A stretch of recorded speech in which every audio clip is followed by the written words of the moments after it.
The envelope was on my desk when I returned from lunch, white and immaculate like a death sentence. My name was handwritten in the penmanship I had known since childhood, the same that signed birthday cards and little notes of affection stuck to the refrigerator. But this time, the letters trembled slightly, laden with a weight I did not yet understand. Inside, a single sheet of letterhead from the family law firm, and words that cut my soul like sharp blades. By unanimous decision of the legitimate heirs, we inform you that the beneficiary has been excluded from the distribution of the assets of the estate of Edward Mendez Silva. The decision is irrevocable, signed by my older brother, my brother-in-law attorney, and what hurt the most, by my own 22-year-old daughter. My breath failed. The walls of my small apartment seemed to close in, suffocating me with the cruel reality of those words. 35 years, caring for my father.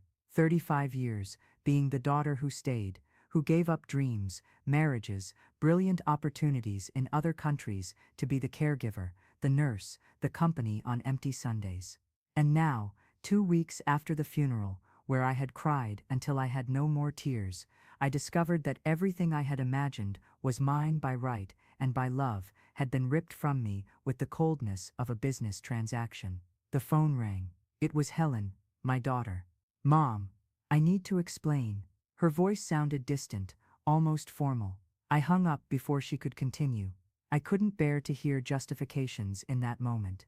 My own daughter, the girl I raised alone after my husband abandoned us when she was only 3 years old, the bright young woman I managed to get through law school by selling my grandmother's jewelry and doing weekend cleaning jobs, had signed my exclusion from the inheritance as if it were just another piece of paper. I sat in the armchair where my father used to rest when he came to visit, and memories began to flow like a painful flood. I was 20 when Mom died of cancer. Dad was lost, like a man suddenly in a foreign country without knowing the language. Robert, my older brother, was building his career as an engineer and barely showed up at home. Mark, the middle one, had moved to Sao Paulo shortly after graduating in business administration. It fell to me, the youngest, the responsibility of gathering the pieces of our shattered family. I remember the day I found Dad crying in the kitchen, holding one of the recipes Mom had handwritten. "I don't even know how to make a decent coffee, daughter," he murmured, and my heart broke. In that moment, I made a decision that would shape the next 35 years of my life. I would stay. I turned down the scholarship to do a master's in Paris, ended the relationship with Andrew, who didn't understand why I couldn't just put the old man in a nursing home, and turned my life into an extension of my father's. It was years of building a routine that revolved around him. I woke early to prepare his coffee exactly the way he liked it. 2 spoons of sugar and a pinch of cinnamon. I organized his medications, accompanied him to medical appointments, did the shopping, always asking if he wanted something special. On weekends, when my brothers were busy with their own families, I took Helen to see him. She grew up seeing her grandfather as a natural extension of our small family. During all those years, Dad always told me, "You are my angel, Mary. I don't know what I would do without you. This house, all of this, one day will be yours. You deserve more than all the others combined." I would smile and say I didn't need anything but to see him well, but deep down, his words warmed my heart. It wasn't greed, it was the recognition that my sacrifices had value, that my dedication would be remembered. When Helen was in college, I had to sell my car to pay tuition. Dad wanted to help, but I always refused. "Save your money, Dad. You'll need it when you get older." How wrong I was. The money he saved only served to enrich those who already had everything, while I, who gave up everything, was left empty-handed. The first sign that something was changing came 2 years before Dad's death. Robert began appearing more at the house, always accompanied by his wife, Claudia, a woman with a calculated smile and eyes that appraised every object in the house, as if she were doing an inventory. "Dad is getting old, Mary," Robert told me once. "Maybe it would be better if he lived with us. We have more space, and Claudia knows about elder care." I laughed at the suggestion. Robert hardly knew what medication Dad was taking, much less how to care for him. But the visits became more frequent. Mark also started calling more, always asking about Dad's condition and suggesting maybe it was time to get things in order. I didn't understand what they meant by get things in order. Dad was fine, lucid, just physically slower. It was when Helen graduated and Robert offered her an internship at his brother-in-law's law office that I began to see the web forming around me. It's an incredible opportunity, Mom, Helen told me, her eyes shining with excitement. Uncle Robert said I can learn so much there. I should have suspected my brother's sudden generosity, but I was so happy to see my daughter starting her career that I didn't question it. Helen began working at Claudio's office, the husband of a distant cousin of Robert's, and gradually started using a language I didn't understand: succession, estate planning, tax optimization. It was Helen who suggested Grandpa create a will. It's important, Mom. Everyone should have one. It's a way to ensure a person's wishes are respected. Dad agreed, and Helen offered to help with the paperwork. Leave it to me, Grandpa.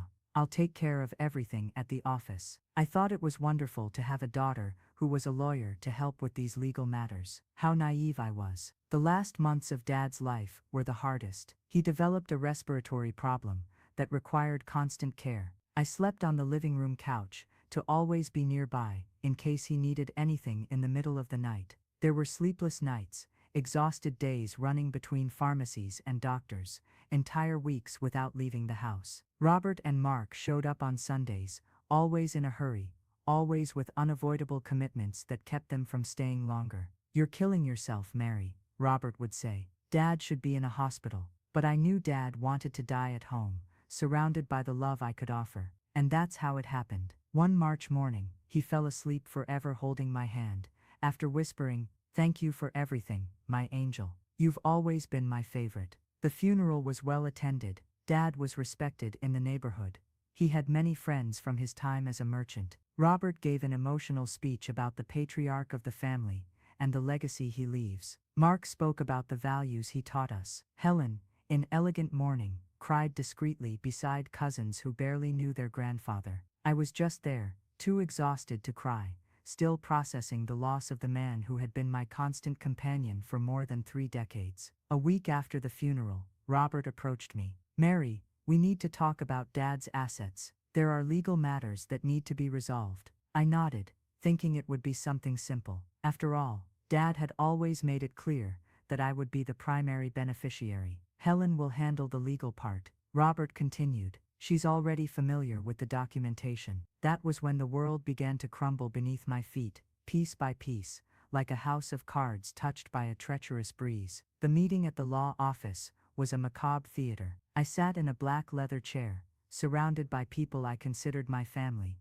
while a man in a gray suit with gold-rimmed glasses read the will in a monotone voice. House, apartments, financial investments, company stocks, everything divided equally between Robert, Mark, and Helen. For me, in recognition of the care provided, a meager sum, and some old furniture. "There must be a mistake," I whispered, my voice sounding strange even to myself. Helen avoided my gaze. Robert cleared his throat. "Dad was very lucid when he made this will, Mary. Helen can confirm. She was present throughout the process." Present. The words came out louder than I intended. "Helen, did you know about this?" My daughter finally looked at me, and I saw in her eyes something I had never seen before. A calculated coldness that eerily reminded me of Claudia. "Mom, Grandpa wanted to be fair to all the children. He also thought about my future." "Fair," I laughed, a bitter sound echoing in the elegant room. "Where were you when he had pneumonia last year? Where were you when he cried in pain in the middle of the night? Where were you on the Sundays he felt lonely?" My voice trembled. "I was there. I was always there." "No one asked you to do this," Robert said, his voice loaded with thinly veiled irritation. "You chose to stay. We all have our own lives to take care of." His words hit me like a punch to the gut. I chose to stay, as if love and dedication were choices to be coldly evaluated, as if caring for those we love were investments with guaranteed return. I stumbled out of that office, like someone who had taken an unexpected blow to the head. On the street, the sun seemed mocking, lighting a world that had suddenly become hostile and strange. I walked aimlessly for hours, trying to process what had happened. How did we get here? How could people who shared the same table, the same laughter, the same tears, betray me with such naturalness. In the following days, I tried to talk to Helen. She avoided me, always busy with work or unavoidable commitments. When I finally cornered her on a phone call, her justification was even more painful than the will itself. Mom,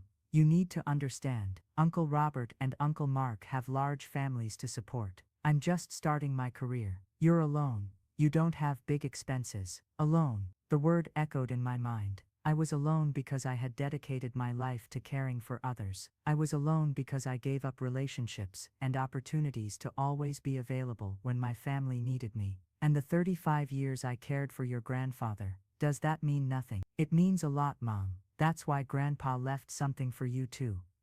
Something, as if it were a tip left by a generous boss. That's when I began to investigate. If there was one thing that years caring for an elderly person had taught me, it was to be organized and meticulous. I started gathering documents, remembering conversations, questioning situations that had seemed normal at the time, but now took on suspicious contours. I discovered the will had been made only 6 months before Dad's death, replacing a previous one I didn't even know existed. I discovered Helen had taken Dad to the notary's office alone, claiming it would be more practical that way. I discovered that in the final weeks of my father's life, when he was weakest and dependent on pain medication, Helen had visited more often than in the previous 5 years combined. But the most shocking discovery came when I found, among the papers handed to me, a draft letter written in my father's own hand. It was dated 2 years before his death, and read, "Mary is the one who has always been with me. She deserves the house and the majority of the assets. Her brothers made their choices,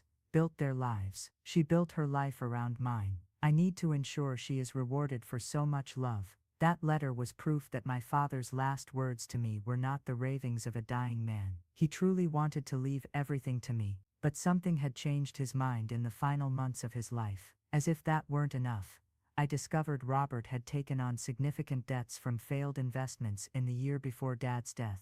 Mark was going through an expensive and complicated divorce. Helen, despite working at the law firm, had accumulated credit card debt trying to maintain a lifestyle incompatible with her salary as a recent graduate. They all needed money, and I was the only obstacle between them and my father's inheritance. The realization came like a slap in the face. They had planned everything. Robert's increased visits over the past years were not belated filial affection. They were reconnaissance of territory. Offering Helen an internship wasn't generosity, it was recruitment. Her initiative to help Grandpa with the will wasn't care, it was sabotage. My own daughter had been co-opted to betray me, and the most painful part was that she had accepted consciously. She wasn't manipulated like an innocent child. She was a conscious accomplice in a plan to exclude me from the life I had helped build. Sitting in my small apartment, looking at the few things that were truly mine, I had to admit a bitter truth. I had been naive. For decades, I confused love with strategy, care with investment. While I offered my open heart and my dedicated life, they calculated returns and planned moves like chess players. But the pain, as devastating as it was, gave rise to something new in me, a clarity I had never felt before, a determination born not of rage, but of deep understanding of who I really was and what I truly mattered. It was in that moment of absolute darkness that I received an unexpected call. It was Mrs. Amelia, Dad's neighbor for over 40 years. "Mary, dear, I need to talk to you. It's about your father, and some things he told me in the last months." We met at the cafe, where Dad liked to have his coffee on Sunday mornings. Mrs. Amelia, a woman with white hair and eyes still lively at 82, held a yellowed envelope in her hands. "Your father gave me this shortly before he died," she said, her hands trembling slightly. "He said if something strange happened with the inheritance, I should give it to you." Inside the envelope was a letter written in Dad's shaky but still legible handwriting. "My dear Mary, if you are reading this, it means my fears were confirmed. In the last weeks, Robert and Helen have been pressuring me to change my will. They say it would be fairer to divide everything equally, that you've always been content with little, that you don't need much to live. I'm old and tired, and sometimes it's easier to agree than to fight. But I want you to know that my heart never changed. You were my angel on earth, and all the love I could repay was in the intention of leaving everything to you. If I couldn't do it legally and officially, I leave at least this record. Everything I built in life should be yours. My tears fell onto the paper, slightly smearing the ink, but not the meaning of those words. Dad had been coerced. My family had used the fragility of an 86-year-old man to steal not only my inheritance, but the final manifestation of my father's love for me. Mrs. Amelia held my hand. He cried when he gave me that letter, Mary. He said he was disappointed in himself for not having the courage to stand up to the family,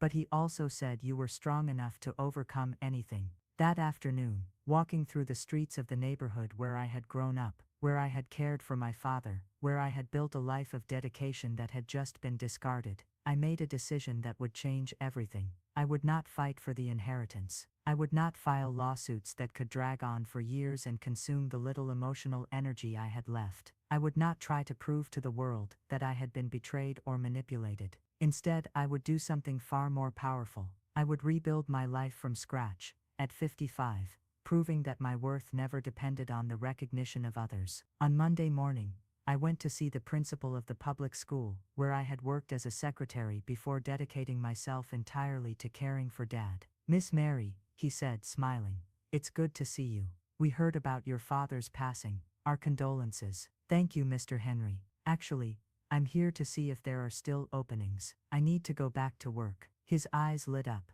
"There's always room for competent people here. When can you start?" It was a modest restart, but it was mine. In the following months, I completely reorganized my routine. I woke early, had coffee while listening to music, something I hadn't done in decades, went to work feeling useful again. With the first paycheck, I bought flowers for my apartment. With the second, I refreshed some furniture. With the third, I started a computer course on Saturdays. Helen tried to reach out a few times. I received her politely, but without warmth. I offered coffee, asked about work, kept the conversation within the bounds of courtesy. She seemed uncomfortable with my calmness, as if expecting explosions of anger or dramatic scenes to justify her choices. "Mom, you seem different," she said once. "I am different," I replied simply. I didn't try to explain how betrayal had freed me from expectations I didn't even know I carried. I didn't speak about how discovering that the love I offered wasn't valued taught me to value the love I deserved to receive. I didn't say that her betrayal had been, paradoxically,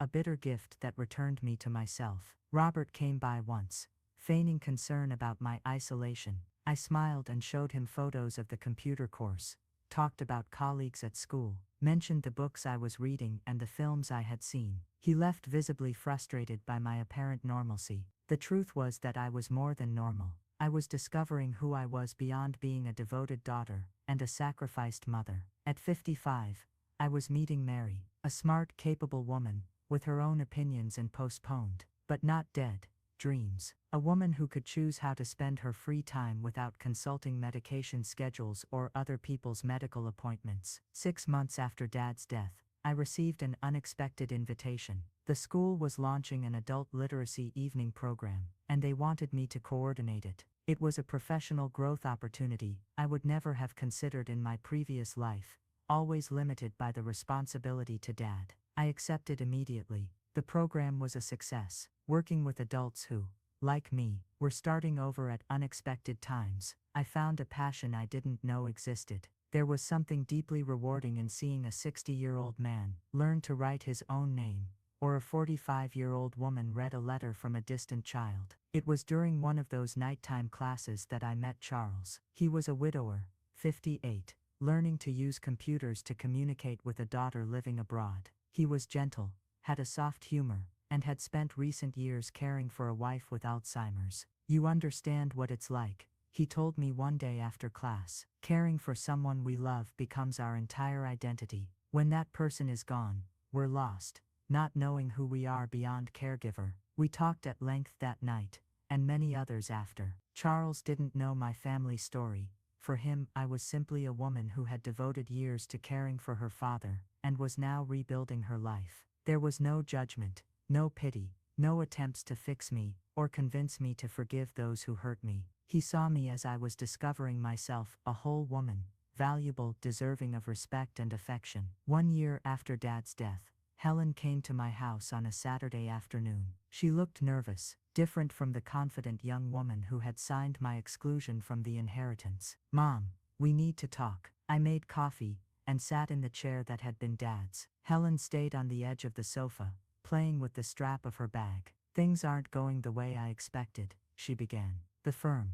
It's not what they promised me. And Uncle Robert, he changed a lot after getting the inheritance. I waited in silence. I had learned that sometimes the best answer was no answer at all. He bought a new house, an imported car. He's investing in risky businesses, saying now he can think big. Uncle Mark paid off the divorce debts and hardly speaks to us anymore. She paused, looking at her own hands. And I feel guilty all the time. Guilty for what, Helen? For everything. For being part of that. For convincing Grandpa to change the will. For hurting you. Her words came out in a desperate rush. I didn't know it would be like this. I thought it was just about fairness, dividing things equally. I didn't imagine how you would feel. I didn't think about what you sacrificed all those years. I observed my daughter, not the girl I raised, but not yet the woman she could become, suspended in a place uncomfortable between the ambition that drove her and the conscience now tormenting her. What do you want from me, Helen? Forgiveness, she finally said, looking me in the eye. I want you to forgive me, and I want us to be mother and daughter again, truly. It was a fair request, but it didn't have a simple answer. Forgiveness wasn't something I could offer like a Christmas gift wrapped in colored paper. It was a process that involved not only her acknowledging the wrong but me being able to live with the consequences of what had been done. Helen, I said, weighing each word carefully, I can't go back in time and pretend nothing happened. I can't pretend I wasn't betrayed by the person I trusted most in the world. But I can tell you that I no longer live in anger or resentment. How did you do it? How did you get past it? I smiled, thinking of Charles, my literacy students, the work giving me purpose, the life I was building brick by brick. I discovered that my worth didn't depend on others' recognition. I discovered I can be happy, regardless of receiving what I thought I deserved. I learned that forgiving doesn't mean forgetting or accepting, but means not letting the hurt define who I am. Helen cried that afternoon. She cried like she hadn't since childhood, with deep sobs that seemed to come from a hidden place within her. I didn't comfort her, like I would have in the past. I let her feel the full weight of her choices, because I knew it was part of the growth process she needed to go through. When she calmed down, she said, Mom, I want to give back my share of the inheritance to you. No, I replied immediately. You made a choice, Helen. Now you have to live with the consequences. But more important than that, I don't need that inheritance anymore. It represented the recognition I sought, the validation that my life of sacrifices had been worth it. Today I know it was worth it regardless of any will. It was true. In that moment, sitting in my modest but cozy living room, looking at the daughter who betrayed me, but now seemed genuinely repentant, I understood that I had arrived at a place of inner peace no inheritance could buy. In the months that followed, Helen and I rebuilt our relationship slowly, like two people meeting for the first time. She left the law firm and got a job at an NGO that defended elder rights. It's my way of trying to repair what I did, she told me. Robert and Mark practically disappeared from our lives. Robert lost most of his inheritance in risky investments and was facing marital problems. Mark, after paying off divorce debts, moved to another state and cut contact with the family. The inheritance that should have united them had severed them permanently. 2 years after Dad's death, I married Charles, in a simple ceremony with just a few close friends and Helen as my only family present. It wasn't the wedding of my youthful dreams, but it was the perfect wedding for who I had become. A mature, independent woman choosing love freely, not out of need or emptiness. If you who follow these accounts want to keep hearing stories of resilience and new beginnings, of women who found strength they didn't even know they had, leave your comments and subscribe to the channel.